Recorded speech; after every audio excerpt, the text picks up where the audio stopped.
વાકે મોતિયાના દર્દીઓના જીવનમાં પથરાયું છે અંધારું. તેની આજે છણાવટ કરીશું. આ સાથે રાજકોટમાં વકરેલા રોગચાળાની પણ વાત કરવી છે. સાથે જ જાણીશું કે હાજરી પુરાવતી વખતે કઈ શાળામાં યસ સરને બદલે ગુંજી રહ્યો છે જય શ્રી રામનો નાદ. આજનો મુદ્દા નંબર 1, જેમાં સૌથી પહેલા વાત કરવી છે વિરમગામમાંથી સામે આવેલી ખૂબ જ ચોંકાવનારી ઘટનાની, કે જ્યાં મોતિયાના ઓપરેશન બાદ 17 દર્દીઓના જીવનમાં છવાઈ ગયું છે અંધારું. આ સાથે આજના બીજા મુદ્દાની વાતમાં કરીશું કે રાજકોટમાં સતત વકરી રહ્યો છે રોગચાળો.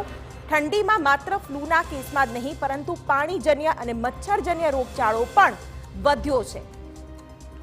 આગળ વાત કરીશું અમેરિકામાં મચેલા સફેદ કોહરામની, અને સાથે જ જાણીશું કે આઇસલેન્ડમાં જ્વાળામુખીએ કેવી મચાવી છે તબાહી.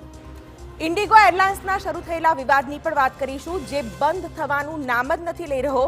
ત્યારે ફ્લાઇટમાં પાયલોટને મુક્કો માર્યા બાદ યાત્રીઓના રનવે પર ભોજનનો વિડીયો થયો છે વાયરલ. આ મુદ્દે પણ ઇન્ડિગોને ફટકારાઈ છે નોટિસ.